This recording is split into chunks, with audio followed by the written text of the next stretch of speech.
Search. Where in the world is that part I need? The Great Search with DigiKey.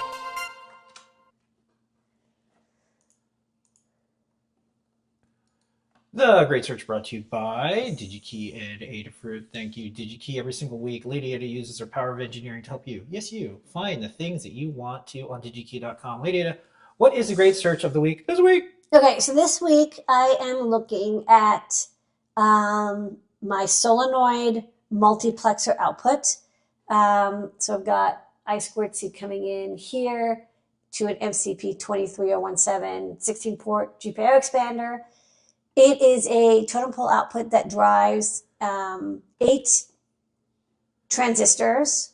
Look at the schematic so it's all clear. 8 outputs.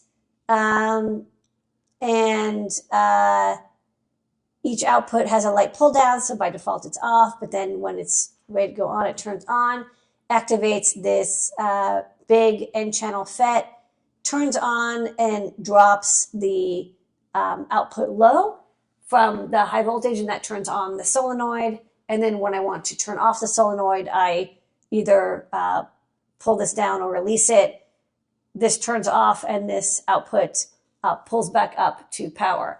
However, there's one thing that you have to remember when you're dealing with inductive loads. This has bitten every single person who's started out with building stuff with motors or solenoids, is you must have a flyback diode between the power rail and the output, because what happens is that when you turn off current flowing through a coil, if you've learned your physics too, E&M physics, is the inductor fights that current stoppage by increasing the voltage, which like we use this in buck conversion, boost converters, right? That's how we make a boost converter is the inductor, like we turn on and off current through an inductor and it's like, it spikes the voltage up, which is cool. It's like how we increase voltages other than transformers. But what the problem is that this can fly up and damage the rail because the spike can be quite high. And so you need to have a snubber or a flyback, or I don't know, I call it a flyback diode, that will clamp the voltage output from going above the V plus rail. And you can't forget it, because what's happens is people won't have it and it'll work fine like 1 or 2 or 3 times. And then like there'll be just that one like very fast turn off, huge spike. And that's what, it'll destroy everything in your circuit, because that high voltage can, like, if it goes into your LDO, it'll smash your LDO. That LDO could fail. Like a lot of stuff it'll go into your microcontroller somehow. Voltage spikes are very naughty. So let's find a flyback diode. Now, one thing I want is I kind of sort of picked the package. It's going to be a SOD-323. I put in like a placeholder here of a 1N4000X, but actually 1N4000Xs, they're not bad, but they're actually not ideal. What you want is something that can handle the voltage, which can be, whatever the V is multiplied by, 2. But what is most important is the recovery time and fast switching. Like you want it to be fast. And the current going through it actually isn't that high. The current going through the inductor might be like an amp or something, let's say at the most. But that current isn't going through the diode. It's the flyback, which is like maybe it's as high, but it's a very, very, very, very short amount of time. And most diodes it's not the amount of current, it's the heat dissipation. Like check the specs. So I do want something that maybe can handle about an amp peak. That would be cool, maybe half an amp peak. But the most important thing is it can just react very quickly and clamp that voltage spike before it damages the circuitry. So let's find a diode. We want a single diode. And we want active. And we want something that's in stock, and I'm going to just say no marketplace, just because there's 50,000 diodes, and I want to just minimize the amount. And then because the package is like kind of the most important thing for me right now, I'm going to get rid of all the non-surface mount diodes. So there's like enormous chunky diodes that are like chassis mount or through hole. No, I just want the surface mount ones. And then for the actual package itself, I want it to be a SOD-323, which has a couple different names. So I'm just going to select all of these.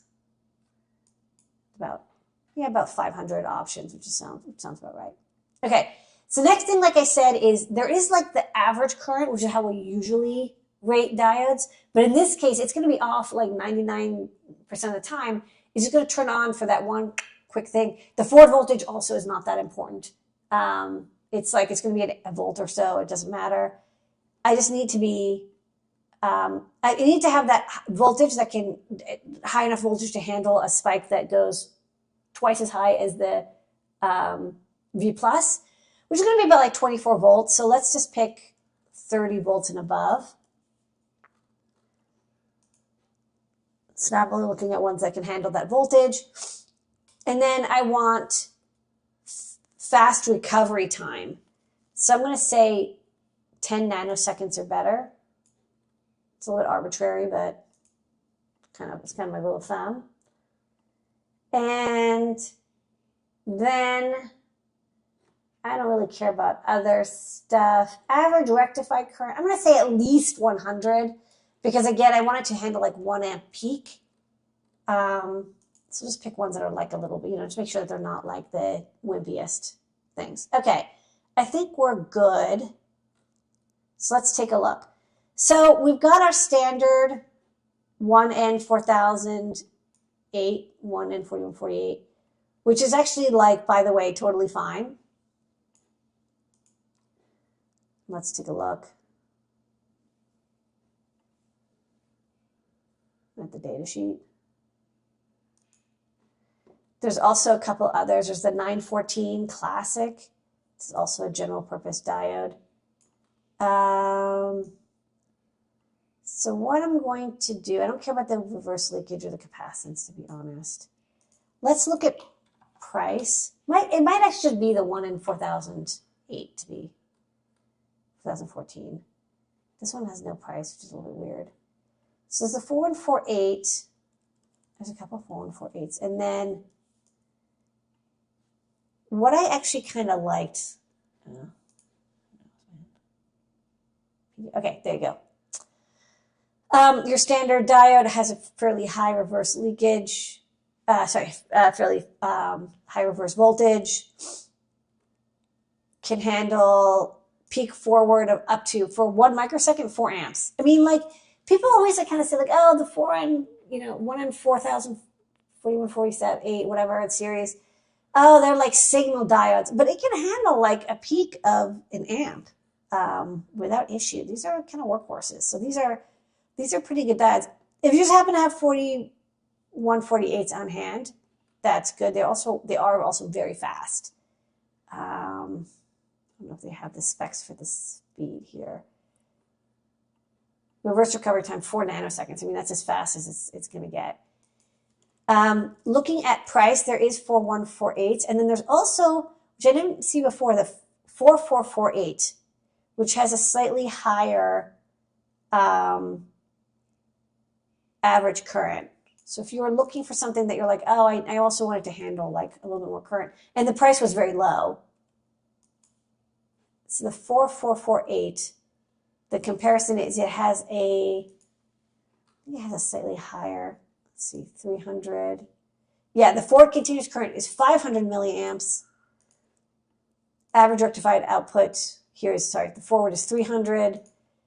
Average forward is 250 versus 150. And they can both handle 4 amps at 1 microsecond, but for 1 second, this one can handle 2 amps.